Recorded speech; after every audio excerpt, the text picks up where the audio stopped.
ఒక 100 years 200 years back కనుక వెళ్తే ప్రతి ఇంట్లో కూడా చిన్నప్పటి నుంచి ఆధ్యాత్మిక విద్య అనేది ఉండేది.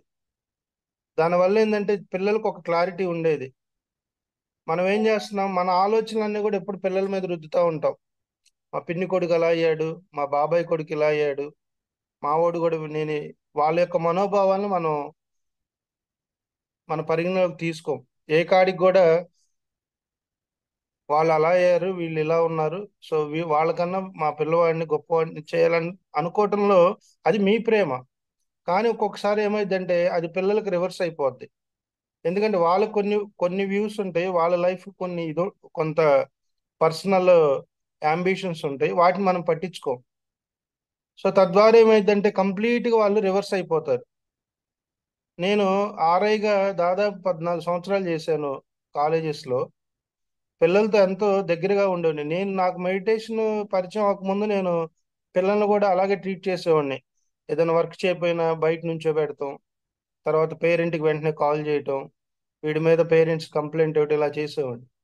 ఎప్పుడైతే నాకు ఈ మెడిటేషన్ పరిచయం అయిందో నేను అవన్నీ స్టాప్ చేశాను. 2010 నుంచి కూడా 2012 నుంచి స్టాప్ చేసి మెడిటేషన్ ద్వారా పిల్లల్లో ఎవల్యూషన్ ఎలా తేవాలి, మార్పు ఎక్కడ తేవాలి అనేది నేను స్వతహాగా కొన్ని ప్రాక్టికల్ చేసి నేను వాటిని అప్లై చేసుకుంటూ వాళ్ళలో నేను ఆ మోటివేషన్, ఆ చేంజెస్ తెచ్చేవాడిని. అట్లాగే ఎప్పుడైతే మనం ఇంట్లో ఉన్న పిల్లలకు ఈ స్పిరిచువల్ ఎడ్యుకేషన్ ఎప్పుడైతే మనం వాళ్ళకి అందిస్తామో, వాళ్ళు మనం ఎలా ఉండాలి అని మనం కోరుకుంటున్నాం దానికన్నా 100 రెట్లు గొప్పగా మన వాళ్ళు జీవిస్తారండి. అది మనకు తెలియదు. అర్థమైందా? మనం ఏంటంటే బెడ్లకు అన్నాము, వాళ్ళని సెటిల్ చేయాలి, వాళ్ళకి మనం ఒక 10 రూపాయలు సంపాదించాలి, వాళ్ళు కొంత కూడబెట్టాలి. ఆ కూడబెట్టే మార్గంలో కూడా అరే నేను కష్టపడుతున్నాను, వీడు ఎందుకు ఇలా ఉన్నాడు. ఒక్కొక్కసారి సడన్ గా మనం ఎన్నో రాంగ్ వర్డ్స్ కూడా వాడుతూ ఉంటాం వాళ్ళ ముందు. నువ్వు వింతేరా, నువ్వు దేనికి పనికిరావు, నా కడుపుని చెడబుట్టావు, ఎన్నిసార్లు చెప్పినా నీకు సిగ్గులేదు. సో ఇలాంటి వర్డ్స్ అన్ని కూడా మనం వాడుతూనే ఉంటాం. వాడుతున్నామా లేదా? అందరూ వాడరు, జనరల్ గా ఫ్యామిలీస్ లో జరిగే అప్పుడప్పుడు జరుగుతూ ఉంటాయి. వీటి యొక్క ఇంపాక్ట్ పిల్లల మీద చాలా ఉంటుందండి. మనకు తెలియదు అది. తల్లిదండ్రులు ఇంట్లో పిల్లల యొక్క ప్రకృతి రూపాయలు చూసేది, బయటికి వెళ్తే వాళ్ళ వికృతి రూపాయలు తెలుస్తాయి.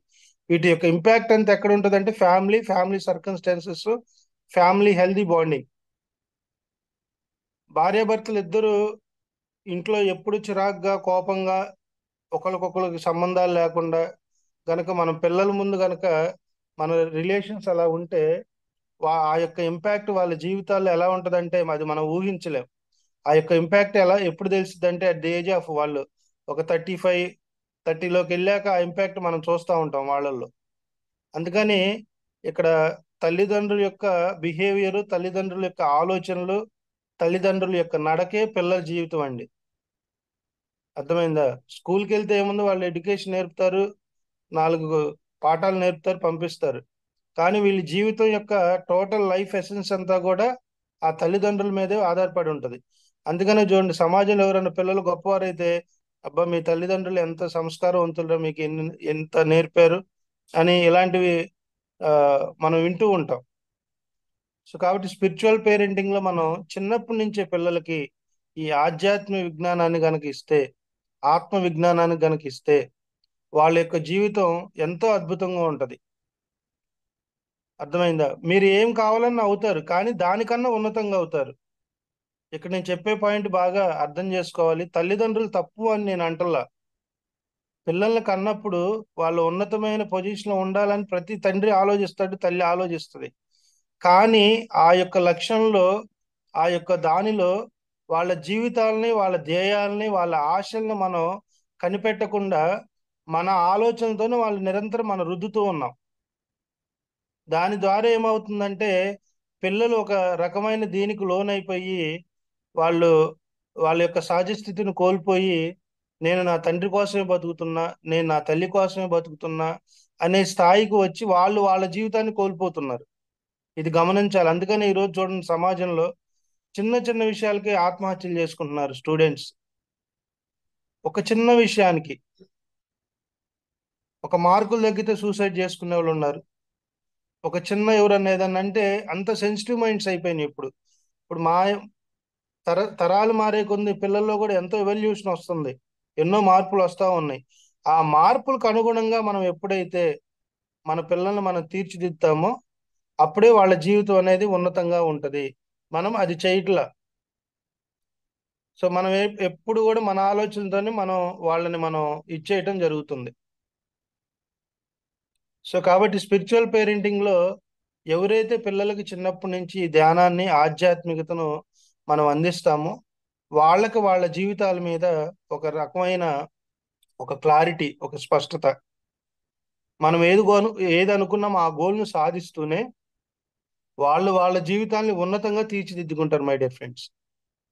కాబట్టి పిల్లలందరికీ కూడా చిన్నప్పటి నుంచి ధ్యాన విద్యను మనం అందించాలి. స్పిరిచువల్ పేరెంటింగ్ లో ప్రతి తల్లి తండ్రి కూడా చిన్ననాటి నుంచి ఎప్పుడైతే మనం ఈ యొక్క ధ్యానాన్ని, ఆధ్యాత్మిక విజ్ఞానాన్ని, సేవ అంటే ఏంటి, ఇప్పుడు చూడండి ఇంట్లో పిల్లల్ని కదిలిస్తే చాలా మంది సేవ అంటే తెలియదు, ప్రేమ అంటే తెలియదు, 10 మందితో ఎలా మాట్లాడాలో తెలియదు. కొంతమంది పేరెంట్స్ ఉంటారు, ఒక రూమ్ ఇచ్చేస్తారు, ఆ రూమ్ లోనే చదవటం, ఆ రూమ్ లోనే తింటా, ఆ రూమ్ లోనే పడుకోవటం, ఇంకా వాడికి అదే జీవితం. నేను నా ఫ్రెండ్స్ ని బోల్డ్ ఎంతమందిని చూసా. మేము చదువుకున్న రోజుల్లో ఎప్పుడన్నా ఇంటికి విలేజ్ కి వచ్చినప్పుడు హాలిడేస్ కి వీళ్ళ తల్లిదండ్రులు వాళ్ళని ఎప్పుడు ఆ రూమ్ లో పెట్టి చదివిస్తా, ఇంకా అదే వాళ్ళ జీవిత హాలిడేస్ లో కూడా. మా ఇంట్లో మా పేరెంట్స్ అనేవాళ్ళు, మీరెందుకు అట్లా గాలికి తిరుగుతారు, వాళ్ళు చూడు సెలవులకు వచ్చి కూడా చదువుతున్నారు, ఎప్పుడు అసలు బయటకు కూడా రారు, మంచి పిల్లలు అనేవాళ్ళు. అలాంటి వాళ్ళు ఈ రోజు అడ్రస్ లేకుండా పోయారు. అంటే ఇక్కడ నేను చెప్పే విషయం ఏంటంటే మనం దేన్ని కూడా పిల్లల్ని ఒత్తిడిగా కానీ ఒత్తిడి చేసి చేయకూడదు. వాళ్ళ ఇష్టాలను మనం ముందుగా కనిపెట్టాలి.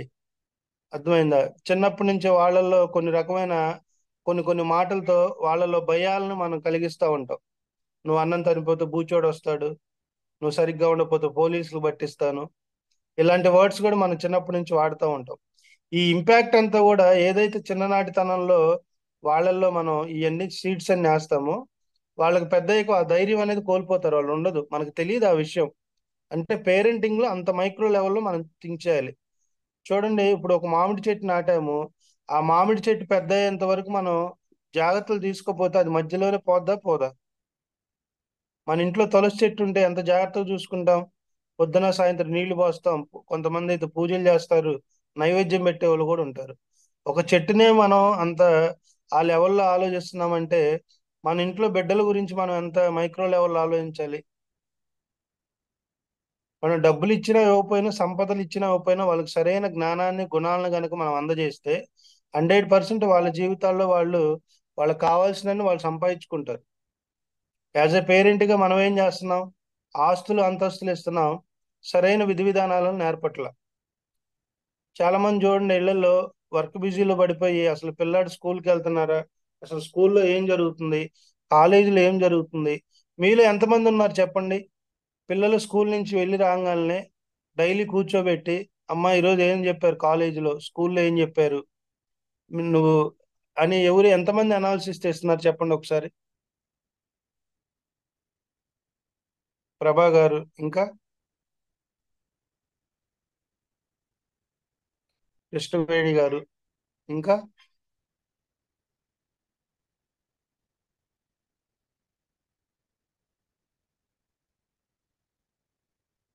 ఇంకెవరు లేరా?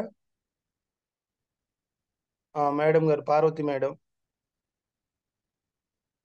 సో అలా ఎంతమంది మనం పిల్లల్ని డే బై డే మనం వాళ్ళ యొక్క స్కూల్లో జరిగే విషయాలు కానీ కాలేజీలో జరిగే విషయాలు మనం ఎంతమంది ఎంతమంది అంటే చాలా తక్కువ మంది ఉంటారు. మనం ఏం చేస్తామంటే రాగానే స్కూల్లో ఏం హోంవర్క్ ఇచ్చారు, చేసావా లేదా, సైన్ పెట్టావా లేదా, అయిపోయిందా, అది కాదు. స్కూల్లో ఏం మాట్లాడారు, నీ ఫ్రెండ్స్ ఏం మాట్లాడుతున్నారు, నీ కొలీగ్స్ ఏం మాట్లాడుతున్నారు, వాళ్ళ బిహేవియర్ ఎలా ఉంది, ఇవన్నీ కూడా ఎప్పుడైతే మనం మన యొక్క అబ్జర్వేషన్ మనం గమనిస్తామో స్కూల్లో మనం ఇంటికాడే ఉండి స్కూల్లో ఏం జరుగుతుంది, బయట ఏం జరుగుతుంది అనేది తెలుసుకోవటమే అసలైన పేరెంటింగ్. మళ్ళీ అది వాళ్ళకి తెలియకూడదు. వాళ్ళకి తెలిస్తే ఏమైంది, మా పేరెంట్స్ నా మీద డౌట్ తో నా మీద ఫోకస్ చేస్తున్నారనే భావనలో పడిపోతారు. వాళ్ళకి తెలియకుండానే మనం ఇవన్నీ కూడా అబ్జర్వ్ చేయాలి. అర్థమైందా? ఎప్పుడైతే చిన్నప్పటి నుంచి పిల్లలకి ఈ ధ్యానాన్ని, మెయిన్ ఆహారం, ఎవరైతే శాకాహారులుగా ఉంటారో, ఎవరైతే మన పిల్లలకి చూడండి చిన్నప్పుడు మనం బలవంతంగా పిల్లలకి మీట్ పెడతామండి, వాళ్ళకి ఇష్టం ఉండదు. మనం పెడుతున్నాం కాబట్టి వాళ్ళు తింటున్నారు. కావాలంటే మీరు అబ్జర్వ్ చేయండి వాళ్ళ సెన్స్. అంతెందుకు, నేను మా చెల్లి వాళ్ళ, ఇప్పుడు మా మా చెల్లి వెజిటేరియన్. సో మా చెల్లి మెడిటేటర్ వెజిటేరియన్, మ్యారేజ్ అయింది. మ్యారేజ్ అయ్యాక తను నాన్ వెజిటేరియన్. తర్వాత తను కూడా మారాడు, మా బ్రదర్ ఇల్లా. మారినాక వీళ్ళిద్దరు అప్పుడప్పుడు ఏం చేసేవాళ్ళు అంటే, ఎప్పుడైతే ఫ్యామిలీ లైఫ్కి వెళ్ళిందో తను కూడా, మా చెల్లి కొద్దిగా డిస్కనెక్ట్ అయిపోయింది సిలబస్కి. అప్పుడప్పుడు నాన్ వెజ్ పెడతా ఉండేవాళ్ళు పిల్లలకి. ఆ, వాడు బాబు, చిన్న బాబు, మమ్మీ నాకు పెట్టొద్దు అసలు, కొద్ది నాకు తినాలనిపించలేదు అనేవాడు. ఎవరిని చెప్పలా, మేము ఎవరిని చెప్పలా. అయితే ఒకసారి నేను వెళ్ళినప్పుడు స్ట్రాంగ్గా వార్నింగ్ ఇచ్చా, నేను మీ ఇంటికి రావాలంటే పిల్లలకి నాన్ వెజ్ పెట్టొద్దు ఇంక్లూడింగ్ ఎగ్తో సహా. అలా పెట్టకుంటేనే నేను ఇంట్లోకి వస్తా చూడటానికి, లేదు అంటే నేను రాను. ఎందుకంటే ఆల్రెడీ మనం తెలుసుకున్నాం. తెలుసుకొని అదేం ప్రేమ ఇప్పుడు, మనకు తెలియని అన్నాళ్ళు మనం తిన్నాం, ఇంట్లో పెట్టారు కాబట్టి. ఇప్పుడు తెలుసుకున్నాం. తెలుసుకున్న దాన్ని మనం ఎలా మళ్ళీ చేస్తామని ఎప్పుడైతే నేను గట్టిగా ఆ మాట అన్నానో, ఆ రోజు నుంచి మళ్ళీ మానేసింది పెడతల్లా. సో ఆ నాన్ వెజ్ తిన్న రోజులు వాళ్ళు కొంచెం హెల్త్ ఇష్యూస్ కూడా వచ్చాయి. ఎందుకంటే వాళ్ళకి ఇష్టం ఉండదు, మనమే ఫోర్స్ చేసి, ఇదిగో దీనిలో ఇది తింటే బలం బలం అని ఒక సైకలాజికల్ గా మనం ఇంపాక్ట్ దాన్ని క్రియేట్ చేసి వాళ్ళకి పెడతా ఉంటాం. అర్థమైందా? సో ఫస్ట్ స్పిరిచువల్ పేరెంటింగ్ లో మీరు చాలా మంది కంప్లైంట్స్ ఇస్తా ఉంటారు, మా ఇంట్లో పిల్లలు గొడవ చేస్తున్నారండి, మా ఇంట్లో పిల్లలు నా మాట వింటలేదు, నేను చెప్పిన పని చేయట్లేదు, ఇలాంటివన్నీ చెప్తూ ఉంటాం. మనం ఎప్పుడైనా పిల్లల్ని మనం ట్రీట్ చేసేటప్పుడు మనం ఆ ఏజ్ లోకి వెళ్ళాలి. మనం ఏం చేస్తాం, 45లో ఉండి 7 6 years ని కంపేర్ చేస్తే వాళ్ళు కంప్లీట్ గా మనం విరుద్ధంగానే కనపడతారు. మనం ఎప్పుడైతే మన ఇంట్లో మన పిల్లల్ని ట్రీట్ చేస్తున్నామో, మనం కూడా ఆ ఏజ్ లోకి వెళ్ళి మనం అప్పుడు ఎలా ఉన్నాము, మనం అప్పుడు ఎలా ఉన్నాము అని కానీ మనకి ఆ, చూసుకోగలిగితే మనకన్నా వీళ్ళు బెటర్ గానే ఉండారు అనిపిస్తుంది. పిల్లలు పిల్లలుగానే ఉంటారు, గొడవ చేస్తారు, సరదాగా ఆడుకుంటారు, అన్నీ ఉంటాయి. వాటన్నిటిని మనం యాక్సెప్ట్ చేయాలి. మనం యాక్సెప్ట్ చేసినప్పుడు వాళ్ళు హ్యాపీగా ఉంటారు. మనం యాక్సెప్ట్ చేయకుండా అపోజ్ చేస్తా, నువ్వు ఇట్లాగే ఉండు, నువ్వు ఇలాగే ఉండాలి, లేదంటే నీకు దెబ్బలు పడతాయి, నీకు ఇలాంటివి చేస్తా ఉంటే వాళ్ళు పూర్తిగా మనకు వ్యతిరేక అవుతారు. వాళ్ళు వ్యతిరేకం అవుతున్నారు కూడా మనకు తెలియదు. మన ముందు బాగానే ఉంటారు, బయటికి వెళ్ళి ఏందో లేరా మా మమ్మీ డాడీ అంతా రోజు హింసిస్తున్నారు నన్ను, ఇంట్లో ఒకటే నొస, సండే వస్తే నా వల్ల కావట్లేదు అని ఇవన్నీ కూడా వాళ్ళ ఫ్రెండ్స్ తో షేర్ చేస్తూ ఉంటారు. ఎంతో వాళ్ళు మన మీద ఎంతో యాంటీ ఉంటది. ఈవెన్ కాలేజెస్ లో కూడా, స్కూల్స్ లో కూడా టీచర్స్ కనుక ఫ్రీగా లేకపోతే పిల్లలతో, ఆ భయంతో మన ముందు నటిస్తారు కానీ లోపల ఉండే వాళ్ళ భావాలు వేరుగా ఉంటాయి. సో అవి మనం పిల్లల దగ్గర మనం ఫస్ట్ క్రియేట్ చేసుకోకూడదు. ప్రతిదాన్ని అబ్జర్వ్ చేయాలి. అబ్జర్వ్ చేస్తూ వాళ్ళకి ఎప్పుడైతే మనం చిన్నప్పటి నుంచి ఈ మెడిటేషన్ మనం వాళ్ళకి అందిస్తామో,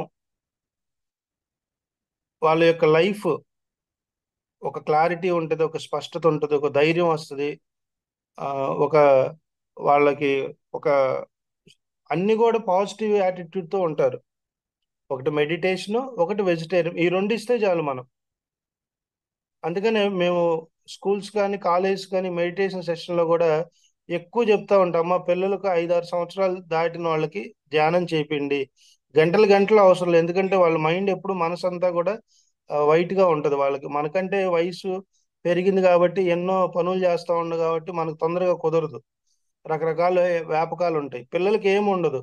రోజుకి ఒక 2 3 times, మార్నింగ్ ఒక 15 minutes, ఈవినింగ్ ఒక 15 minutes కనుక చేస్తే, మనం ఏం టీచింగ్ కూడా చేయవసరం లేదండి వాళ్ళు, మనం ఏం మోటివేషన్ కూడా చేయవసరంలా. జస్ట్ రోజుకు ఒక 15 నిమిషాలు ధ్యానం చేయరా అని చెప్తే చాలు, ఆటోమేటిక్గా వాళ్ళల్లో ఇంటర్నల్ చేంజెస్ ఎన్నో వస్తాయి. కామ్ అయిపోతారు, డిసిప్లిన్ వస్తుంది.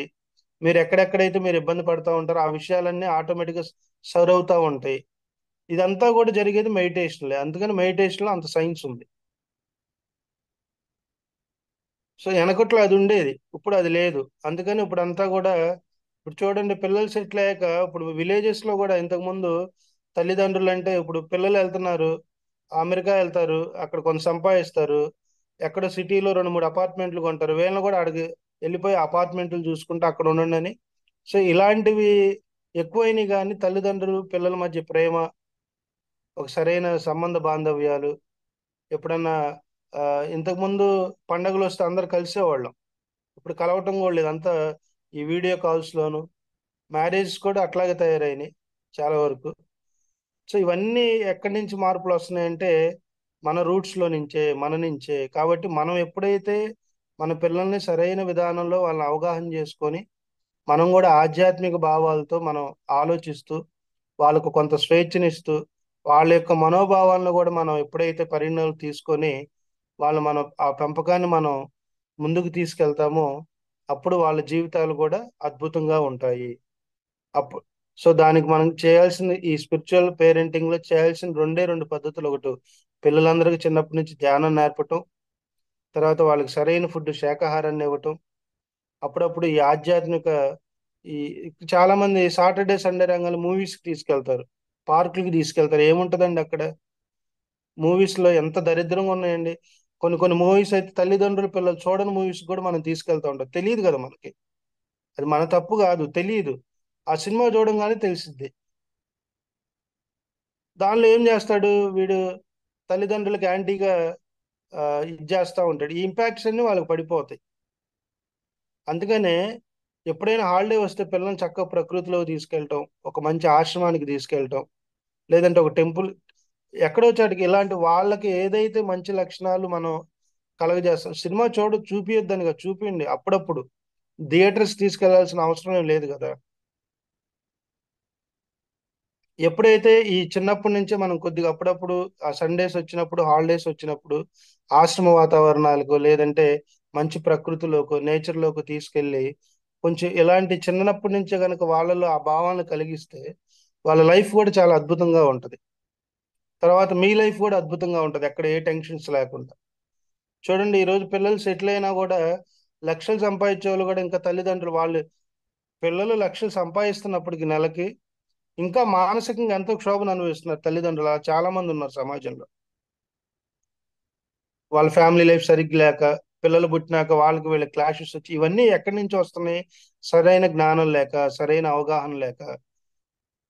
అవునా కాదా? Yes or no? కాబట్టి ఎప్పుడైతే మనం చిన్నప్పటి నుంచి మన పిల్లలకి చక్కగా ఈ ఆధ్యాత్మిక విద్యను, ఈ ధ్యానాన్ని, ఈ శాకాహారం యొక్క ప్రాముఖ్యతను మనం తెలియజేస్తూ ఉంటామో, మెయిన్ నాలెడ్జ్, ఈ ఆధ్యాత్మిక విజ్ఞానం అనేది ఎప్పుడైతే మనం పిల్లలకు పెంపొందిస్తామో వాళ్ళ జీవితాలు కూడా అద్భుతంగా, ఆనందంగా, సంతోషంగా ఉంటాయి. తద్వారా మన జీవితాలు కూడా ఒక ఏ ఏ మనిషి అయినా ఏం కోరుకుంటాడు? ఒక ఏజ్ వచ్చాక ఆ పీస్ ఆఫ్ మైండ్, ఆ ప్రశాంతమైన జీవితాన్ని కోరుకుంటారు. అవి మనకు కావాలంటే వాళ్ళ చిన్నప్పటి నుంచే మనం మొక్కై మొక్కై మాన్ ఏదో ఉంటది కదా, కొటేషన్, ఒక ఎవరన్నా చెప్తారు, అది నాకు రావట్లేదు. మొక్కై వంగనిదే మానై ఆ వంగున. ఎస్. సో అంటే ఆ రూట్స్ లో ఉన్నప్పటి నుంచే మనం ఒక తులసి మొక్కనైతే ఎలా చూసుకుంటున్నామో, ప్రతిరోజు ఆ లైఫ్ సెటిల్ అయ్యేంత వరకు, వాళ్ళకి సరైన దీనిలో వెళ్ళేంత వరకు మనం ప్రతి విషయంలో కూడా వాళ్ళని చాలా కేర్ఫుల్ గా ట్రీట్ చేయాలి. మన ఎమోషన్స్ వాళ్ళ మీద నెట్టకూడదు. వాళ్ళకి ఒక్కొక్కసారి మార్క్స్ రాకపోయినా, ఏమి రాకపోయినా కూడా పర్లేదులేమ్మా, నెక్స్ట్ టైం వస్తాయి, నువ్వేమి కంగారు పడకు, టెన్షన్ పడకు. ఇలా ఎప్పుడైతే పాజిటివ్ గా మనం వాళ్ళ పాజిటివ్ యాటిట్యూడ్ తో మనం ఉంటామో వాళ్ళలో కూడా ఒక ధైర్యం వస్తుంది. తల్లిదండ్రుల మీద ఒక అన్కండిషనల్ లవ్ అనేది ఏర్పడుతుంది. మనం చిన్న చిన్న వాటికే వాళ్ళని విసుక్కుంటా, కోపడతా, నెగిటివ్ గా వాళ్ళని క్రియేట్ చేసుకుంటూ మన ముందు బాగానే ఉంటారు, కానీ బయటికి వెళ్ళి మన మీద వాళ్ళల్లో ఉన్న ఆ యొక్క ఆ ఇవన్నీ కూడా బయట వాళ్ళకి చెప్తా ఉంటారు. సో అట్లా వాళ్ళల్లో మనకు తెలియకుండానే చిన్నప్పటి నుంచి పేరెంట్స్ మీద ఒక నెగిటివిటీ అనేది క్రియేట్ అయిపోతుంది. ఓకేనా? అందుకనే ఏ కుటుంబం అయితే తల్లి తండ్రులతో సహా పిల్లలు కూడా ధ్యానం చేస్తారో ఆ కుటుంబం ఎప్పుడు సుభిక్షంగా ఉంటుంది, ఆనందంగా ఉంటుంది. ఇట్లా పిఎస్ఎస్ మూమెంట్ లో నేను ఎన్నో ఫ్యామిలీస్ అబ్జర్వ్ చేశాను. కొన్ని ఫ్యామిలీస్ అయితే చాలా మిరాకిల్గా ఉంటాయి, నాకే ఆశ్చర్యం వేసింది. అంటే తల్లిదండ్రులు పెళ్లికి ముందే వాళ్ళు ధ్యానులై ఉంటారు, పెళ్లి చేసుకున్నాక పిల్లల్ని ఆటోమేటిక్ వాళ్ళు మెడిటేటర్స్ అంటే వైఫ్ అండ్ హస్బెండ్ 100% పిల్లలు కూడా ఆ పాత్రలోనే తీసుకెళ్తారు. అట్లా పిఎస్ఎస్ మూమెంట్లో ఎన్నో ఫ్యామిలీస్ ఉన్నాయి. వాళ్ళు ఎంతో అద్భుతంగా ఉంటారు. పిల్లల్ని కూడా చూస్తే మాకే చాలా పిరమిడ్ యంగ్ అసోసియేషన్ అని ఒకటి ఉంది పైమా, వాళ్ళలో వాళ్ళని చూస్తే నాకే ఒక్కొక్కసారి అరే మనం చాలా మిస్ అయ్యామే, మేమేదో ఏజ్ ఆఫ్ 22లో మెడిటేషన్లోకి వచ్చాము, ఇంకా ముందొస్తే బాగుండేది అని ఒక ఫీల్ వస్తూ ఉంటది. అందుకని మనకు ఆధ్యాత్మిక సంపదలో, ఆధ్యాత్మిక జ్ఞానంలో మన భారతీయ సనాతన కుటుంబ వ్యవస్థలో అంత ప్రాముఖ్యత ఉంది ఈ జ్ఞానానికి, ఈ ధ్యానానికి. అర్థమైందా? సో కాబట్టి స్పిరిచువల్ పేరెంటింగ్ లో మనం ఫస్ట్ అర్థం చేసుకోవాల్సింది, మన ఇంట్లో ఉన్న పిల్లలను కూడా ఎప్పుడు మనం నిరంతరం ప్రేమిస్తూ, ఒక అన్కండిషనల్ అవుతూ, వాళ్ళు ఏదైతే చేయాలనుకుంటున్నారో వాటిని యాక్సెప్ట్ చేస్తూ. కొంతమందికి మార్కులు స్టడీస్ లో బాగా వస్తాయి, కొంతమంది సంగీతం బాగా చేయగలరు, కొంతమంది క్రీడల్లో బాగా ఉండగలరు. మనం ఏం చేస్తాము, అరే నీకు ఎప్పుడు ఆటలు పిచ్చారా, చదువులో అసలు నీకు మార్కులే రావట్లేదు, నువ్వు వేస్ట్ శుద్ధ, వాడు చూడు పక్కనోడు, పక్కన పిల్లడు ఎన్ని మార్క్స్, ఇట్లా అంటా ఉంటాం. అలా ఉన్నప్పుడు ఏంది, అందరికీ చదువు రాదు కదా, ఒక్కోళ్ళకి ఒక్కో టాలెంట్ ఉంటుంది. ఆ టాలెంట్ ని గ్రాస్పింగ్ చేసి మనం వాళ్ళని దానిలో వాళ్ళని ఎలా నిష్ణాతులు చేయాలని మనం యాజ్ ఎ పేరెంట్ గా ఆలోచించాలి. కానీ మనం ఏం చేస్తాము, ఒకే యాంగిల్లో ఒకే దానిలో ఆలోచిస్తూ ఉంటాం. సో వీటి యొక్క ఇంపాక్ట్ కూడా పిల్లల మీద చాలా ఉంటాయి. అరే ఎప్పుడు నా ఫాదర్ మదర్ ఎందుకు నన్ను ఇట్లా చిన్న చిన్న విషయాలకి నన్ను కోపడతారు, ఇసుకుంటారు అని వాళ్ళల్లో ఒక దృఢమైన నెగిటివ్ ఎమోషన్స్ అన్ని క్రియేట్ అయిపోతాయి చిన్నతనంలోనే. వన్స్ అవి క్రియేట్ అయినాయి అంటే, ఆ చిన్నతనంలో ఏవైతే క్రియేట్ అవుతాయి తొందరగా బయటికి వెళ్ళవండి. కావాలంటే మీ లైఫ్ లో కూడా మీరు కొన్ని ఆలోచించుకోండి. చిన్నతనంలో మనకి ఏదైతే భారీ నెగిటివ్ ఎమోషన్స్ ఉంటాయో ఎక్కువ క్రియేట్ అవుతా ఉంటాయి, పెద్ద అయినా కూడా మనకు అవి పావు. కావాలంటే మీ లైఫ్ లో మీరు కూడా చెక్ చేసుకోండి ఒకసారి. కాబట్టి స్పిరిచువల్ పేరెంటింగ్ లో ప్రతి తల్లి తండ్రులు కూడా ధ్యానం చేస్తూ ఈ ఆత్మ జ్ఞానాన్ని నిరంతరం ఎప్పుడైతే పొందుతూ ఉంటామో, దాన్ని మనం ఇంట్లో పిల్లలకు కూడా రోజు కొద్దిసేపు డిస్కస్ చేస్తూ మెడిటేషన్ గురించి, ఈ నాలెడ్జ్ గురించి, వాళ్ళ విధానాల్లో ఆత్మలు ఎన్ని అవసరంలో వాళ్ళకి, ఆత్మలు నువ్వు ఇవన్నీ అవసరంలా, జస్ట్ అట్లీస్ట్ మనం డైలీ ఒక 15 మినిట్స్ మెడిటేషన్ చేస్తూ సరైన శాకాహారాన్ని వాళ్ళకి అందజేస్తూ గనక మనం గనక ఉంటే వాళ్ళ జీవితాలు ఎంతో అద్భుతంగా ఉంటాయి. సో ఇది ఈ స్పిరిచువల్ పేరెంటింగ్. సో గర్భంలో ఉన్నప్పుడే ఏ తల్లి అయితే చక్కగా మరి ధ్యాన మాతృత్వం అనే ఒక బుక్ ఉంది, అది పీడిఎఫ్ ఉంది నా దగ్గర, నేను గ్రూప్ లో మేడంకి ఫార్వర్డ్ చేస్తాను. సో ధ్యాన మాతృత్వం అంటే తల్లి గర్భంతో ఉన్నప్పుడు ధ్యానం ఎలా చేయాలి, ఎటువంటి ఆహారం తీసుకోవాలి, ఏ ఆలోచనతో ఉండాలి. ముఖ్యంగా గర్భిణీ స్త్రీలు ఎక్కువ ఈ ఆధ్యాత్మిక పుస్తకాలు చదవాలి సాధనకు సంబంధించినవి. మీరు కొన్ని కొన్ని ఆధ్యాత్మిక ఈ ఆశ్రమాలకు వెళ్తే గర్భిణీతో ఉన్న తల్లులందరూ ఎవరైతే మెడిటేషన్ ప్రాక్టీస్ చేస్తారో 9 మంత్స్ అక్కడే ఉంటారు ఆశ్రమ వాతావరణంలో. తర్వాత ఆ పుట్టబోయే బిడ్డ కూడా ఎంతో అద్భుతంగా, ఎంతో జ్ఞానవంతుడిగా, ఆ, ఒక సమాజానికి ఒక మార్గదర్శుడిగా పుడతాడు, ఒక వివేకానందుడిలా. సో అటువంటి అనంతమైన జ్ఞానాన్ని తీసుకొని వస్తాడు ఈ 9 నెలల్లో. అందుకనే 9 నెలలు తల్లికి గర్భగుడితో సమానం అయితే, ఆ గర్భగుడిలో ఉన్న దేవుడు మనం ఎలా ఉంటున్నాం ఏం చేస్తున్నాం అని ప్రతిదీ అబ్జర్వ్ చేస్తూ ఉంటాడు. మనం ఏదైతే చేస్తామో అదే మళ్ళీ అతను పొంది ఆ యొక్క ఎమోషన్స్ తోని మళ్ళీ తర్వాత బయటికి రావటం అనేది జరుగుతుంది. ప్రతి సెన్స్, ప్రతి ఆలోచన గమనిస్తాడు. తల్లి ఏడుస్తుందా వాడు ఏడుస్తాడు, తల్లి నవ్వుతుందా వాడు నవ్వుతాడు, తల్లి భగవద్గీత చదువుతుందా వాడు చదువుతాడు. కావాలంటే మీరు చూడండి, 9 మంత్స్ ఎవరైతే రెగ్యులర్ గా భగవద్గీత చదువుతారో పిల్లాడికి మాటలు రాగానే శ్లోకాలు చెప్పేస్తారు. రియల్, ఇది జరిగింది కూడా, జరుగుతుంది కూడా ఇప్పటికి. చాలా మంది లలిత సహస్రనామం భగవద్గీత శ్లోకాలు చదువుతూ ఉంటారు గర్భంలో ఉన్నప్పుడు నిరంతరం డైలీ. ఇంక వాళ్ళకి అదే పని. అర్థమైందా? ఇంకోటి ఏంటంటే మెయిన్ గర్భవతిగా ఉన్నప్పుడు అసలు నాన్ వెజ్ తినొద్దండి. దయచేసి మీ ఇంట్లో మీ కోడళ్ళు ఉన్నా, మీ బంధువులు ఎవరైనా తెలిసినా కూడా వాళ్ళకి కాళ్ళు పట్టుకొని చెప్పండి, తప్పులేదు. ఆ గర్భంతో ఉన్నప్పుడు తల్లి నాన్ వెజ్ అస్సలు తినకూడదు, ఆ రక్త మాంసంతో కూడిన కూడిని అసలు పెట్టొద్దు. మంచి వెజిటేరియన్ డైట్, కోరికలు ఉంటాయి, అది తినాలి ఇది తినాలి అనిపిస్తుంది అని అంటారు. యాక్చువల్ మాకైతే తెలియదు, లేడీస్ అంటా ఉంటారు కదా, ప్రెగ్నెంట్ గా ఉన్నప్పుడు రకరకాల ఫుడ్స్ తినాలనిపిస్తుంది. ఓన్లీ వెజిటేరియన్ డైట్ ప్రిఫర్ చేయండి. చక్కగా ఆధ్యాత్మిక పుస్తకాలు చదవమనండి. మెడిటేషన్, ఎస్పెషల్లీ మెడిటేషన్, ఎంత మెడిటేషన్ చేస్తే గర్భంతో ఉన్నప్పుడు ఆ పుట్టబోయే బిడ్డ అంత గుణవంతుడిగా అంత అద్భుతంగా పుడతాడండి. సో ఇది స్పిరిచువల్ పేరెంటింగ్. మీకు ఏమైనా డౌట్స్ ఉంటే అడగండి. ఇవన్నీ కూడా కొత్త వాళ్ళకి కొంచెం కొత్త కాన్సెప్ట్ లాగా ఉండొచ్చు, కానీ ఇవన్నీ యథార్థం. సత్యం ఎప్పుడు తొందరగా అర్థం కాదు. అర్థమైందా? మాటలు అట్రాక్ట్ అవుతాయి కానీ ట్రూత్ అనేది ఎప్పుడు తొందరగా మనకి విమడదు మైండ్ లో. ఎందుకంటే మన జీవన విధానం ఒకలా ఉంటది, మన జీవన విధానం ఒకలా ఉంటది, ఇప్పుడు వరకు మనం జీవించిన విధానం ఒకలా ఉంది, మనం చెప్పే మాటలు డిస్కస్ చేసి వేరుగా ఉంటాయి. సో కాబట్టి కొత్త వాళ్ళకి ఏంటంటే ఇవన్నీ ఇదేంటి, గర్భంలో ఉన్నప్పుడు ధ్యానం చేస్తే, yes it's the fact, it's truth, అది సైన్స్ మనం చెప్పేది. అర్థమైందా? సో ఇవన్నీ కూడా మనకు తెలుసు. కాకపోతే వాటిని పూర్తిగా మనం దూరం అయిపోయాం. అందుకని దయచేసి మిత్రులందరూ కూడా ఈ యొక్క విషయాన్ని అవగాహన చేసుకొని, ఎవరైతే మీ ఇళ్లలో మీ కోడళ్ళు కావచ్చు, మీ మనవళ్ళు కావచ్చు, ఎవరైనా సరే, ఎవరైతే గర్భంతో ఉంటారో ఆ గర్భవతులకి చక్కగా చిన్నప్పటి నుంచే ధ్యానం నేర్పుతూ, ఆ ధ్యానం చేయిస్తూ, అద్భుతమైన ఈ భగవద్గీత పుస్తకాలు కానివ్వండి, లేదంటే ఒక రమణ మహర్షి బుక్ చదవమనండి, లేదంటే మన పిఎస్ఎస్ మూమెంట్లు ఎన్నో బుక్స్ ఉన్నాయి. వాళ్ళ పని ఏం లేదు, పని చేసుకోవటం, సాధన చేసుకోవటం, మంచి పుస్తకాలు చదవటం, ఆ బిడ్డకు ప్రతిరోజు ఆ మంచి సంకల్పంతో దాన్ని ఆ, ఇప్పుడు ఇంకా ఓపెన్ గా మాట్లాడుకోవాలంటే, జనరల్ గా భార్యాభర్తల సంబంధం అనేది ఫిజికల్ రిలేషన్స్ తో ముడిపడి ఉంటుంది. వాళ్ళు ఫిజికల్ గా కలిసేటప్పుడు కూడా, ఇప్పుడు అంటే ఈ భూమి మీద పుట్టిన ప్రతి మనిషికి శరీరానికి అది అవసరం, అనవసరం అని కాదు. కానీ ఆ అద్భుతమైన కలయిక సమయంలో కూడా వీళ్ళు ఇరువురు ఒక మంచి భావంతో గనక వాళ్ళు ఆ కలయిక అనేది జరిగితే, ఆ పుట్టబోయే బిడ్డ కూడా అలాంటి బొడ్డే పుడతాడండి.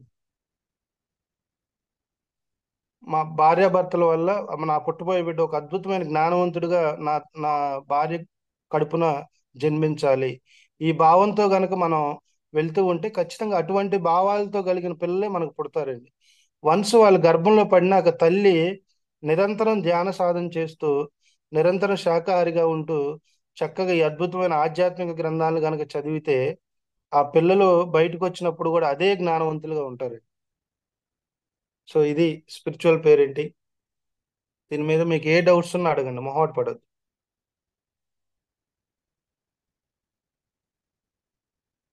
స్వాతి మేడం రెడీగా ఉన్నారు. మేడం అడగండి. సార్ లేదు సార్, పేరెంటింగ్ గురించి చాలా బాగా చెప్పారు సార్. హలో. ఇంకా చాలా ఉంది చెప్పాల్సింది, మీరు అడిగితే అది బయటకు వస్తూ ఉంటది. అంతే అంటారా? అయితే సార్ పిల్లల్ని తెలిసి తెలియక కొట్టాము కదా సార్, అంటే మాట వినరు అనేసి కొట్టాము. ఇప్పుడు అంటే తన మనసులో అలానే ఉంటది అంటారా? అంతే కదా మేడం, కొట్టకూడదు పిల్లల్ని, ఎప్పుడు మ్యాన్ హ్యాండ్లింగ్ చేయకూడదు అని గుర్తుపెట్టుకోండి. మ్యాన్ హ్యాండ్లింగ్ ద్వారా మార్పు రాదు. మనం భయాన్ని, ఇప్పుడు వాళ్ళ ధైర్యాన్ని కోల్పోయి భయాన్ని క్రియేట్ చేసిన వాళ్ళు అవుతాం. మరి ఎలా మన వింటారు సార్? అంటే ఏమన్నా ఇప్పుడు చెప్తే మీరు యాజ్ ఏ వినట్లేదు. టీచర్ మీరు యాజ్ ఏ టీచర్ గా ఉన్నారు కదా, మీరు ఉమ్, ఇప్పుడు ప్రతిరోజు కూడా మీరు ఇప్పుడు ఇక్కడ మెడిటేషన్ నేర్చుకుంటున్నారు కదా, మీ క్లాస్ లో ఒక 10 మంది డిస్టర్బ్ క్రియేట్ చేసే పిల్లలు ఉన్నారని మీకు ఐడియా ఉంటుంది కదా. ఆ పది ఉంటుంది. మంది పిల్లలతో ప్రతిరోజు ఒక 15 మినిట్స్ ఏం చేయొద్దు మీరు. ఒక 10-15 నిమిషాలు ధ్యానం చేయండి వాళ్ళ చేత. ఒక 41 డేస్ లో వాళ్ళలో ఎంత మార్పులు వస్తాయో మళ్ళీ మీరే నాకు కాల్ చేసి చెప్తారు. మన పిల్లల్ని ఎప్పుడు కూడా గుర్తుపెట్టుకోండి, ఎప్పుడు కూడా తల్లిదండ్రులు, ఎస్పెషల్లీ తల్లిదండ్రులు, టీచర్స్ అంటే ఓకే, కొన్ని కొన్ని ఒక్కొక్కసారి స్కూల్ ఇది విధానాల్లో ఉన్నప్పుడు ఆ మనం ఆ ట్రీట్ చేసే విధానం కూడా ప్రేమతో ఉండాలి. తిట్టేది కూడా ప్రేమతో తిట్టాలి. ఇదేంటి, తిట్టడంలో కూడా ప్రేమ ఉంటుందా అంటే నటించడం అనమాట. లోపల నుంచి ఎమోషనల్ గా మనం ఏం చేయకూడదు. అక్కడ ఉన్న సిచ్యువేషన్ బట్టి మనం అర్థం చేసుకొని ఆ, దాన్ని మనం డీల్ చేయాలి. కానీ మనం కొడతా ఉంటే వాళ్ళలో వ్యతిరేక భావన వస్తుంది, కానీ మన మీద మనం చెప్పే మాట అసలు యాక్సెప్ట్ చేయరు. మన పిల్లలే సార్, మన వేరే వాళ్ళు కాదు, మన పిల్లలే చెప్తే వినట్లేదు ఆ, సార్. ఇంట్లో పిల్లల్ని అసలు ఇంట్లో పిల్లల్ని అసలు మ్యాన్ హ్యాండ్లింగ్ చేయొద్దండి దయచేసి. చెప్పండి, 1-2 సార్లు చెప్పండి. అర్థమైంది, మ్యాన్ హ్యాండ్లింగ్ చేయాల్సిన అవసరమే లేదు. నిజంగా ఆ పరిస్థితిని మనం యాజ్ ఏ పేరెంట్గా అబ్జర్వ్ చేస్తే మనకు సరైన అవగాహన వస్తుంది. దాన్ని బట్టి వాళ్ళని మనం ట్రీట్ చేయొచ్చు. మ్యాన్ హ్యాండ్లింగ్ ఎప్పుడు చేయొద్దు పిల్లల్ని. సార్ నేను ఇప్పుడు ఇందులోకి వచ్చిన కాడ నుంచి 3 డేస్ నుంచి వాళ్ళని సతాయించుతున్నా సార్.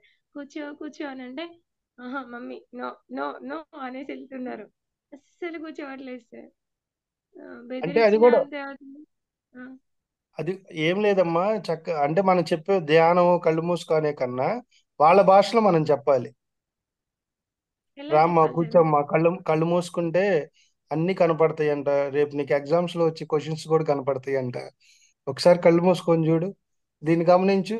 ఇట్లా వాళ్ళ భాషలో మనం స్మూత్ గా నవ్వుతా అలా చెప్పాలి. అంటే రారా కూర్చో ధ్యానం చేయరంటే మళ్ళీ మొదలు పెట్టారా, అసలుకే ఇది అవుతుంటే మళ్ళీ ఇది కొత్తది మొదలు పెట్టింది అనుకో, వాళ్ళకి తెలియదు కదా పాపం. కానీ వన్స్ కూర్చుంటే ఇంకా మీరేం చెప్పవసరంలా, మీకే వాళ్ళు చెప్తూ ఉంటారు, ఏం మమ్మీ నువ్వు ధ్యానం చేయట్లేదని.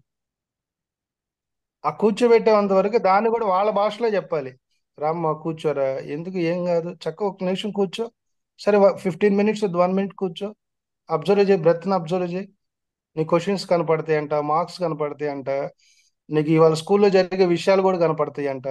ఇలా చెప్పండి. అప్పుడు వాళ్ళు కూర్చుంటారు, కూర్చొని ధ్యానం చేయటం మొదలు పెడతారు. రియల్గా నేను భాషణ చేసేటప్పుడు నా 10th క్లాసు ఒక స్టూడెంట్ ఉండేవాడు, వాడి పేరు శ్రీకాంత్. వాడు పూర్తి డల్లర్ అనమాట, చదువుతాడు కానీ గుర్తుండదు. సో అంతకుముందు నేను ప్రతి పేరెంట్ మీటింగ్ వాళ్ళని పిలిచేవాడిని, వాడి మీద ఏం చేయట్లే, ఇట్లా జనరల్ పేరెంట్స్ మీటింగ్ జరిగేటప్పుడు అలాగే జరుగుతుంది. నేను ఎప్పుడైతే మెడిటేషన్లోకి వచ్చినా వాడి మీద ఫస్ట్ ప్రాక్టికల్ స్టార్ట్ చేశాను. నేను ఏం అనేవాడిని కాదు, డైలీ కూర్చోబెట్టి పొద్దున సాయంత్రం మెడిటేషన్ చేసి ఒక మంచి సంకల్పం చెప్పి వాడికి, అరే నేను ఇంకేమన్నాను, గతంలో నిన్ను తెలుసో తెలియక అప్పుడప్పుడు తిట్టాను, మీ పేరెంట్స్కి నీ మీద చెప్పాను, ఇక నుంచి నేను అదేం చేయను, కానీ ఇప్పటి నుంచి నేను చెప్పింది చేస్తా సార్ అన్నాడు. సరే ఇంకా ఎగ్జామ్స్ 3 మంత్స్ ఉంది, నువ్వు ప్రతి దానిలో కూడా ఫెయిల్ అవుతూ వస్తున్నావు. మాక్సిమం 6 సబ్జెక్ట్ ఉంటే నాలుగిట్లో ఫెయిల్ అయ్యాడు వాడు. చదివేవాడు కానీ గుర్తుండదు. ఒక్కో పిల్లాడికి ఒక్కో మైండ్ క్యాపబిలిటీ ఉంటుంది. సో నేను ఎప్పుడైతే ఈ ధ్యానంలోకి వచ్చి దీన్ని గమనించానో, వాడి మీద ఫస్ట్ ప్రాక్టికల్ చేసా. వాడి పేరు నిమ్మకాయల శ్రీకాంత్. వాడు 10th క్లాస్లో 486 వచ్చినాయండి. ఇంటర్మీడియట్లో మెడికల్లో 100 బిలో ర్యాంక్ వచ్చింది. ఇప్పుడు వావ్. సింగపూర్లో ఉంటున్నాడు, ఇప్పుడు కూడా నా కాంటాక్ట్లో ఉంటాడు అప్పుడప్పుడు. చూసారా ఆ ఎవల్యూషన్ అంతా, ఇప్పటికి స్టిల్ ఈజ్ ఎ మెడిటేటర్. ఆ అమ్మాయిని కూడా పెళ్లి చేసుకున్న అమ్మాయిని, మెడిటేషన్ ఉన్న అమ్మాయిని మ్యారేజ్ చేసుకున్నాడు, వాడికి అలా కనెక్ట్ అయిపోయింది. కావాలంటే ఒక రోజు నేను క్లాస్లో తీసుకొస్తా వాడిని. సో అట్లా మనం మనం మన విధానంలో కాకుండా మనం ప్రతి దానికి సొల్యూషన్ ఉంటుంది ఇంట్లో. మ్యాక్సిమం మనం చేయకుండా ఉండాల్సింది ఏంటంటే, పిల్లల్ని భయం ఉండాలి, ఆ భయం కూడా ప్రేమతో ఉండాలి, కోపం కూడా ప్రేమతోనే కోపం చూపించాలి. ఎప్పుడైతే అట్లా ఉంటామో వాళ్ళు 100% మన అడుగుజాడల్లో నడుస్తూ మనం చెప్పిన మాట ఖచ్చితంగా వింటారు. మ్యాన్ హ్యాండ్లింగ్ అసలు చేయొద్దు పిల్లల్ని. మ్యాన్ హ్యాండ్లింగ్ ఈవెన్ చేసామంటే మన చేత్తో మనం విషం ఇచ్చుకున్నట్టే. నా పిల్లలు చాలా బాగా అవుతారు సార్, హైపర్ యాక్టివిటీ ఉన్నారు అదే మేడం, ఇప్పుడు చాలా. మన జనరేషన్ అప్పుడు 40 జనరేషన్స్ వేరు మేడం, ఈ మా జనరేషన్ వేరు. ఇప్పుడు వచ్చే పిల్లల జనరేషన్ ఇంకా సెన్సిటివ్గా ఉన్నారు. వాళ్ళ యొక్క మనోభావాలను తెలుసుకోవాలంటే మనం తల కింద తపస్సులు చేయాలి, అంత సెన్సిటివ్గా ఉన్నారు. అందుకని పిల్లల్ని దయచేసి ఎవరు కూడా ఆ, తిడతం కానీ కొడతం కానీ నెగిటివ్ వర్డ్స్ వాడటం కానీ పిల్లల ముందు తల్లిదండ్రులు తిట్టుకోవటం కానీ దయచేసి ఇలాంటివి చేయొద్దు. మీకు ఏమైనా ఇష్యూస్ ఉన్నాయి అనుకోండి, ఒక రూమ్లోకి వెళ్ళి కొట్టుకోండి, తిట్టుకోండి, అక్కడ అన్ని సాల్వ్ చేసుకొని బయటకు వచ్చేటప్పుడు ఇద్దరు నవ్వుతారండి "ఆహా" అనుకుంటా. లేదు అనుకోండి, భార్య మెడిటేటర్ అనుకోండి, భర్త కూడా ధ్యానం చేయమని చెప్పండి. ఇద్దరు కలిసి ఏమనుకుంటారు అనుకోండి, కొద్దిసేపు ధ్యానం చేసి అవన్నీ క్లియర్ చేసుకుని పిల్లల ముందుకు రండి. దయచేసి పిల్లల ముందు మాత్రం కొట్టుకోవద్దు, తిట్టుకోవద్దు, నెగిటివ్ వర్డ్స్ వాడొద్దు ఎక్కడా కూడా. ఎందుకంటే ఫ్యామిలీ ఎంత హెల్తీగా ఉంటుందో రిలేషను, ఫ్యామిలీలో ఆలోచనలు ఎంత హెల్తీగా ఉంటాయో పిల్లల జీవితం కూడా, వాళ్ళ యొక్క దిశానిర్దేశం కూడా అంతే అద్భుతంగా ఉంటుంది మేడం. సార్ మళ్ళీ ఇంకొకసారి ఈ కాన్సెప్ట్ తో చెప్పండి సార్, ఇంకా డీప్ గా. Okay madam. ఏం లేదు, మనం ఎన్ని చెప్పినా కూడా ఇటు తల్లిదండ్రుల్లో ప్రేమతత్వం మార్పు రావాలి, పిల్లల్లో మార్పు రావాలంటే ఒకటే శరణ్యం, ఒకటి ధ్యానము, రెండు శాకాహారం. ఈ రెండింటిని కనుక మన ఫ్యామిలీస్లో ఇంప్లిమెంట్ చేస్తే అద్భుతంగా ఆ కుటుంబం ఎప్పుడు సుభిక్షంగానే ఉంటుంది. ఇది ఓకే డౌట్స్ థ్యాంక్ యూ అడుగుతా సార్. ఉంటే ఇంకా ఏమన్నా కొత్త కొత్త కాన్సెప్ట్లు అన్నీ వస్తూ ఉంటాయి. మనకి టైం లిమిటెడ్ టైం కాబట్టి అన్ని చెప్పలేము, అందుకని అంటే డౌట్స్ ఇప్పుడు అడగండి. 6 6 ఇయర్స్ అబ్బాయి మినిమం ఇంత టైం చేయమంటారు సార్? 15 మినిట్స్ వాళ్ళకి కూర్చోమంటారా 10 to 15 మేడం, వాళ్ళు అసలు కళ్ళు మూసుకుంటే చాలు మేడం, మనం అదే ఇవన్నీ సార్, 15 చెప్పవసలు మినిట్స్ గాలిని కూర్చోవడం అంటే వాళ్ళకి తెలియదు కదా. 15 మినిట్స్ ఎనఫ్, 10-15 నిమిషాలు అంతే. కొంచెం 21 ఇయర్స్ 15 దాటిన వాళ్ళకి ఒక half 1 hour. 15 above half an hour. Yes. పిల్లలు మేడం వాళ్ళకి నేర్పించడం కాదు మేడం, మనం ఏం చేస్తున్నామో అది ఫాలో అవుతారు వాళ్ళు. మనం ఫస్ట్ ఏం చేస్తున్నాం అది ఫాలో అవుతారు పిల్లలు. మనం మెడిటేషన్ చేస్తుంటే మెడిటేషన్ మనం ఏం చేస్తున్నామో గమనిస్తుంటారు 5 ఇయర్స్ వరకు పిల్లలు. ఓకే ఏం మ్యామ్, చేస్తున్నాం నేను ఫస్ట్ మనం కరెక్ట్ గా ఫాలో అవుతుంటే వాళ్ళు మనల్ని చూసి అది నేర్చుకుంటారు అనమాట. నాకు మ్యామ్ టైం అయిందండి, 9 o'clock అయిందంటే లేపేసి మమ్మీ కూర్చో నువ్వు ధ్యానం చేయని నాకు చెప్తున్నారు కానీ ఫాలో చేయట్లేదు, అది నా బాధ. నాకు వినిపిస్తున్నాడు సార్. అంటే ఒకటే ఇక్కడ వాళ్ళకి ఇంకప్పుడేమీ అవసరంలా, కానీ నిదానంగా చెప్పండి, ఏం ఫోర్స్ చేయొద్దు. పిల్లల్ని పిల్లల్లాగే చూడండి, సరదాగా ఉండండి వాళ్ళతో కూడా. ఎక్కడా కూడా కంప్లైంట్స్ కానీ జడ్జిమెంట్లు చేయొద్దు పిల్లల ముందు. నువ్వు అలా నువ్వు ఇలా అని అనొద్దు. దయచేసి చిన్న చిన్న భయపడే మాటలు అస్సలు మాట్లాడొద్దు. ఓకేనా? పిల్లల్ని ఎప్పుడు దైవత్వంగా చూడండి, ఒక దైవంగా చూడండి. మీరు ఇంట్లో పూజ చేసేటప్పుడు ఆ ఇద్దరు పిల్లల్ని కూడా ఆ పట్టణంలో ఇప్పుడు ఇంకా మనం ఆ స్థాయికి వెళ్ళలేదు కాబట్టి ఆ ఒక దైవత్వంతోనే, దైవత్వ స్థితిలోనే చూడండి అబ్బాయిని కానీ అమ్మాయిని కానీ. వాళ్ళతో ఎక్కువ స్పెండ్ చేస్తే మొత్తం వాళ్ళ సైకాలజీ అది తెలుస్తుంది. ఎక్కువ వాళ్ళు ఇప్పుడు నేను నేను మాత్రం సార్ ఆ, మేడం. ఉమ్, పిల్లడు కడుపులో 9 months 25 days వరకు నేను కంప్యూటర్ సిస్టమ్ మీదనే ఉన్నా. ఆ, ఉమ్, ఆ, నేను ఈ సేవలో చేసేదాన్ని ఆ. కంప్యూటర్ ఆపరేటర్ గా. ఇప్పుడు ఆ అయితే నాలెడ్జ్ ఎంత? తర్వాత ఇట్లా ఫాస్ట్ గా నేను టైపింగ్ చేసేటప్పుడు అన్ని మొత్తం తర్వాత లోపల వాడు ఇట్లా ఫాస్ట్ గా తన్నేవాడు సార్. ఆ, కాలుతో తన్నినట్టు అనిపించేది అనమాట. తర్వాత డెలివరీ అయిపోయిన తర్వాత ఒక ఫస్ట్ 10th class వరకు వాడు నేను ఇంజనీర్ అవుతా మేడం మమ్మీ అనేవాడు. సడన్ గా ఇంటర్ అయిపోయాక ఎంట్రన్స్ కూడా రాశాడు ఎంసెట్. రాసిన తర్వాత వాడికి ఫ్రీ సీట్ కూడా వచ్చింది.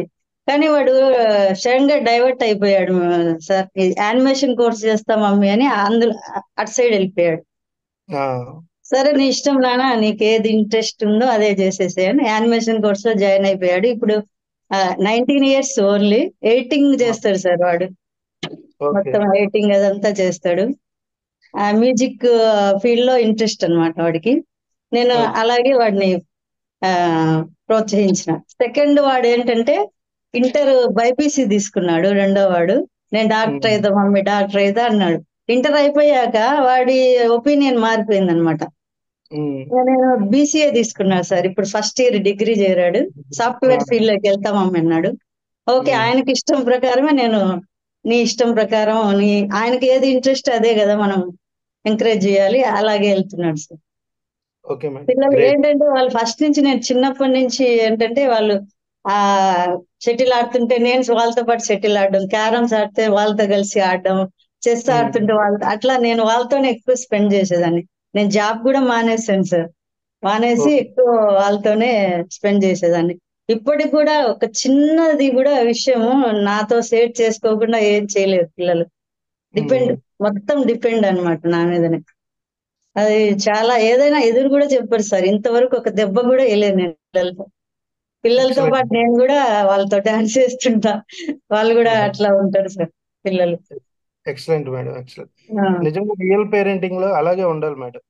తండ్రికి ఎన్నో వర్క్స్ ఉంటాయి, బయటకు వెళ్తాడు, ఎక్కువ స్పెండ్ చేయలేడు. కానీ తల్లి మాత్రం ఎప్పుడు ఉద్యోగం చేయనండి, ఏది చేయనండి కూడా at least minimum per day 2 hours పిల్లలతో స్పెండ్ చేసి, స్కూల్లో ఏం చెప్పారా, ఏమన్నా ఉమ్, అన్నారు, ఎలా ఉంటున్నావు, నీ ఫ్రెండ్స్ ఉమ్, ఏమన్నా బ్యాడ్ వర్డ్స్ వాడుతున్నారా, నిన్ను ఈ రోజు ఏమన్నా ఎవరన్నా తిట్టారా, కొట్టారా, ఉమ్, అలా ఉమ్. మొత్తం పిల్లగా ఆ డేటా అంతా తీసుకోవాలి. డేటా చెప్తారు తీసుకుని సార్, మొత్తం చెప్తారు వచ్చి. నేను send చేయాలి. టీచర్స్ ఏమంటారంటే మీ అబ్బాయి మొత్తం పూసగుచ్చినట్టు చెప్తారండి మీకు అంటారు సార్ వాళ్ళు కూడా. అట్లా చెప్తారు గ్రేట్ మేడం. పిల్లలు, ఏం జరిగినా కూడా చెప్తారు.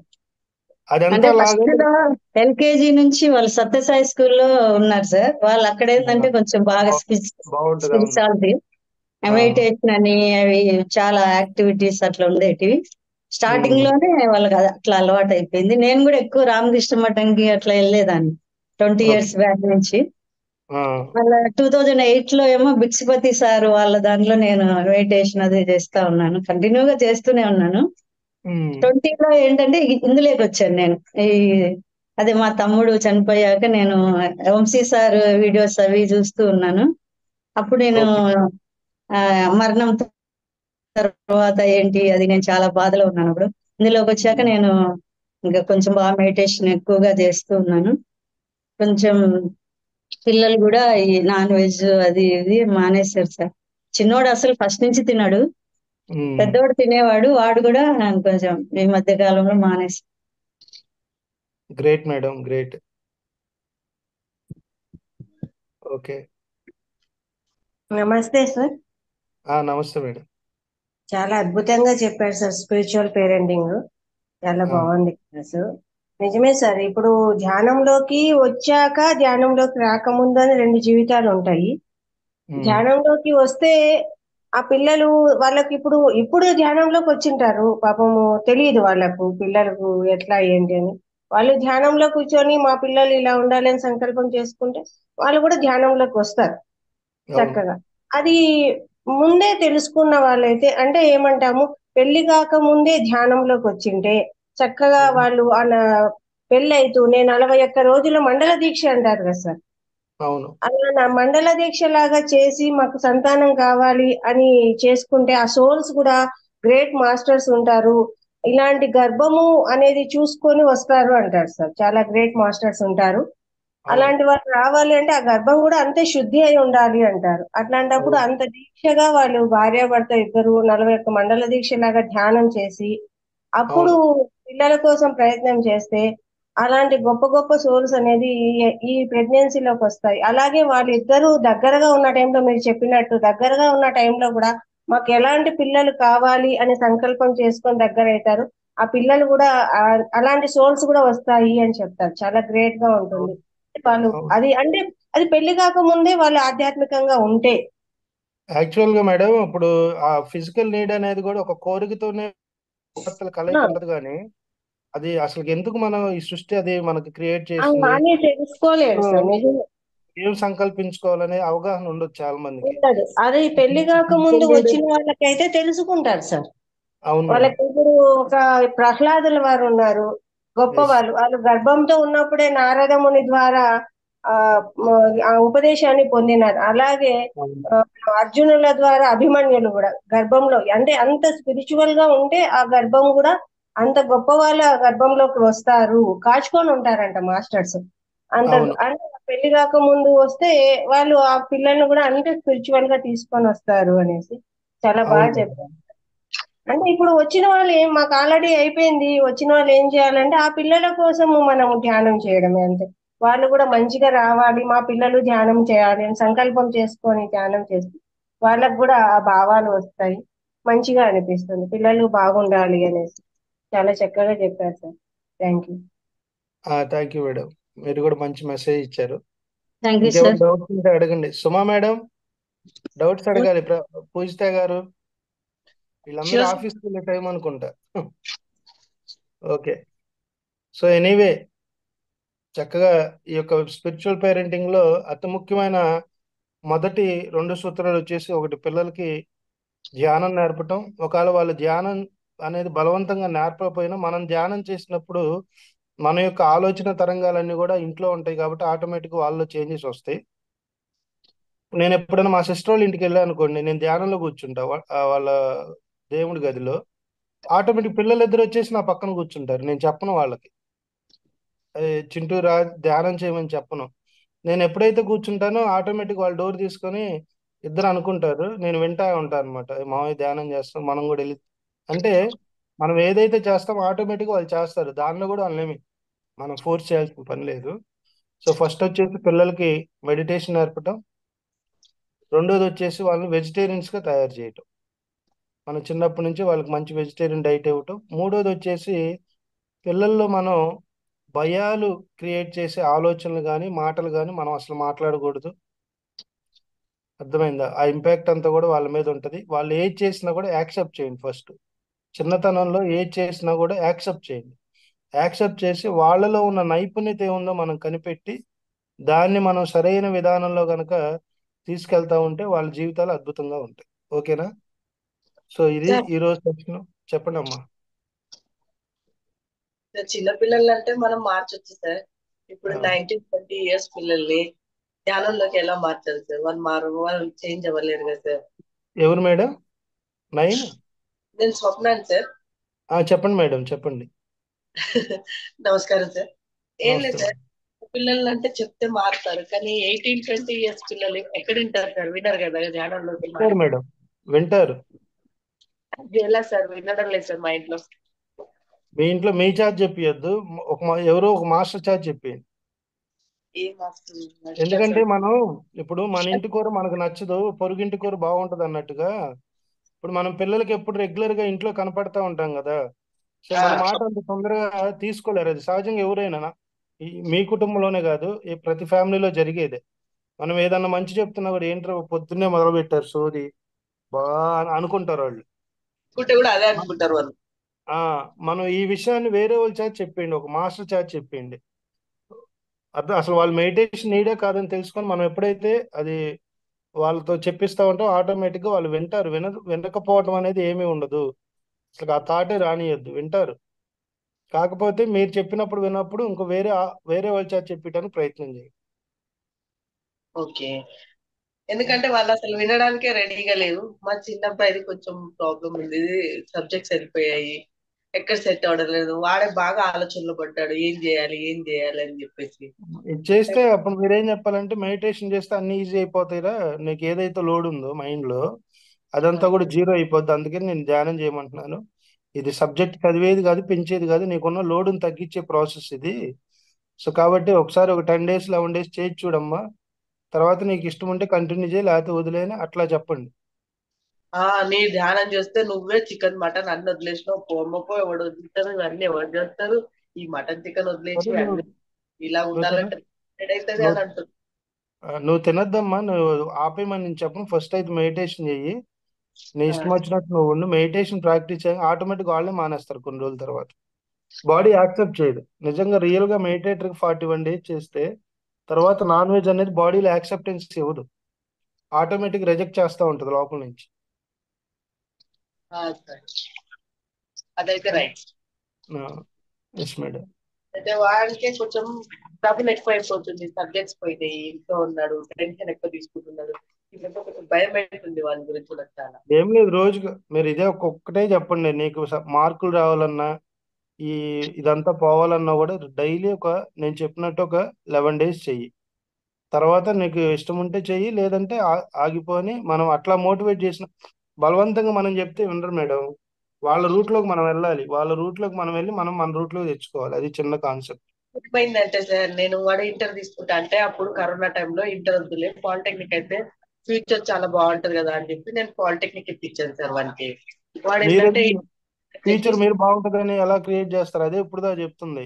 వాళ్ళకి ఏది ఇష్టం ఉంటే అదే చదవనియాలి. దాన్ని మనం అనాలిసిస్ చేసుకొని దానిలో వాడికి ఏ మంచి పాత్ర ఉందో మనం గైడ్ చేయాలి. కానీ వాళ్ళకి ఇంటర్ చదవాలని ఉంది, మీరేం ఫ్యూచర్ దేనిలో బాగుంటుంది. ఫ్యూచర్ అసలు ఫ్యూచర్ బాగుండేది ఏంటి? ప్రతి దానిలో కూడా ఫ్యూచర్ మంచిగానే ఉంటది, అర్థమైందా?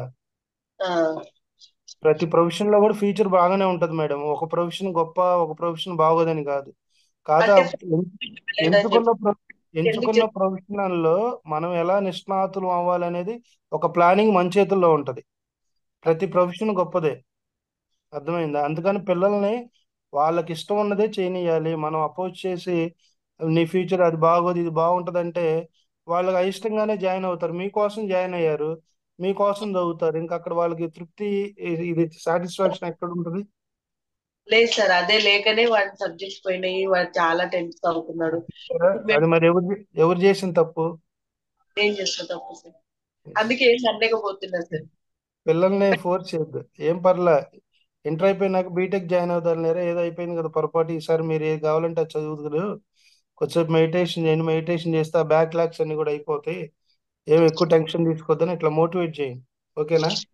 ఇప్పుడు టైం ముందే బాగాలేదు, పిల్లల్ని ఎక్కువ ఫోర్స్ చేసినా ఏదైనా గట్టిగా అన్నా గానీ పిల్లలకి ఏదైనా ప్రాబ్లం అవుతుంది అని చెప్పేసి ఏమీ అనడం లేదు సార్. అవును మేడం, అనకూడదు కూడా. అనడం లేదు సార్. చాలు నువ్వు మంచిగా ఉంటే చాలు, నువ్వు బాగా ఇప్పుడు కాకపోతే 4 రోజులకి ఎంత అని అనడం తప్ప ఇంకేం లేదు.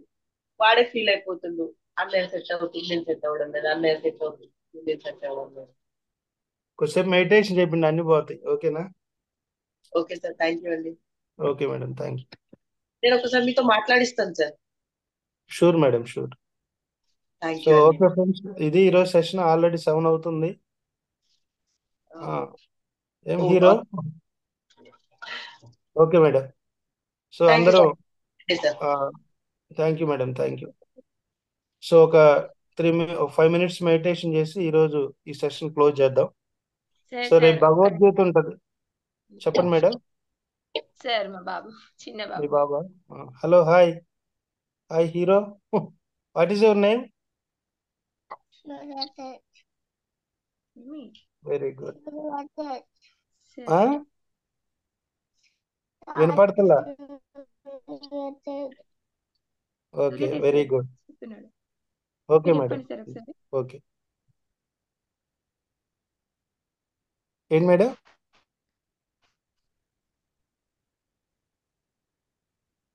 మీరు చెప్పండి సార్ ఒకసారి. చాక్లెట్ మీరు రేపు వస్తే కదా చాక్లెట్స్ ఇవ్వండి అని చెప్పండి సార్, అప్పుడు వింటాడు. మీరు చాక్లెట్సా? చెప్తే వినండి. అవునా? ఎంత ఏజ్, బాబు ఏజ్ ఎంత? 6 ఇయర్స్ సార్, ఇప్పుడే రన్నింగ్ 6 ఇయర్సా? 5 కంప్లీట్ అవుతాయి. 5 కంప్లీట్. ఇంకా బాగా స్ట్రాంగ్ చేయాలి మీరు, వీక్ గా ఉన్నాడు. తినట్లేదు సార్. చాక్లెట్స్ తినకు, చాక్లెట్స్ తినకూడదు, తెలుసా నీకు? తింటున్నావా? చాక్లెట్స్ తినొద్దు అని చెప్తున్నారు. చాక్లెట్స్ తినకూడదు. తింటావా చాక్లెట్స్? ఏమ్మా? చెప్పు.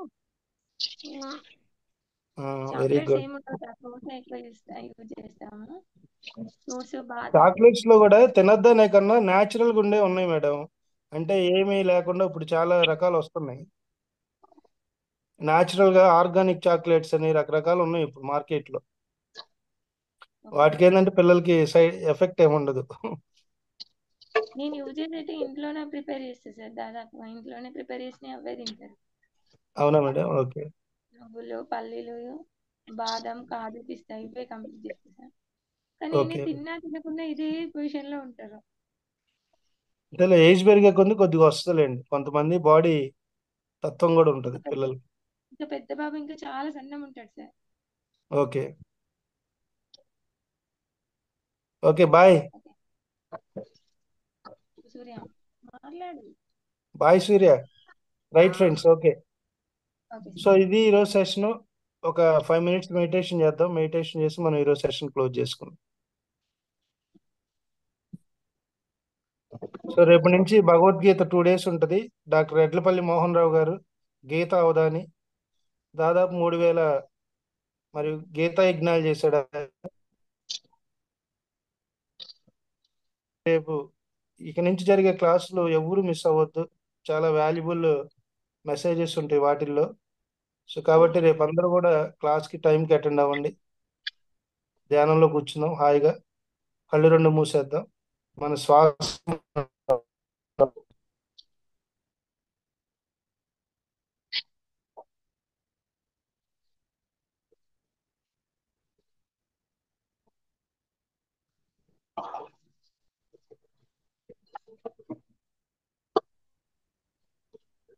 మన ఉచ్ఛ్వాస నిశ్వాసం గమనిస్తున్నాం మై డియర్ ఫ్రెండ్స్.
ఓకే, నెమ్మదిగా 2 చేతులు విడదీసి 2 కళ్ళ పైన పెట్టుకుందాం.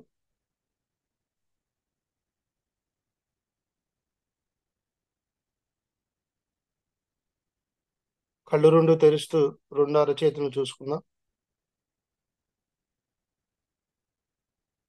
ధ్యానానికి ఒకసారి గట్టిగా క్లాప్ చేద్దాం.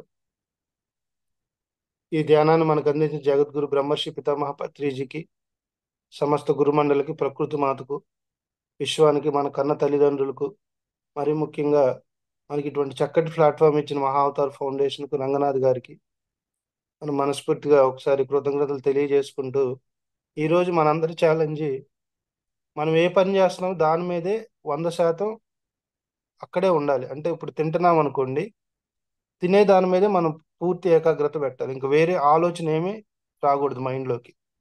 వంట చేస్తున్నాం అనుకోండి, వంట చేసే దాని మీద. అలాగే ఆఫీస్కి వెళ్తే ఆఫీస్ పని మీద.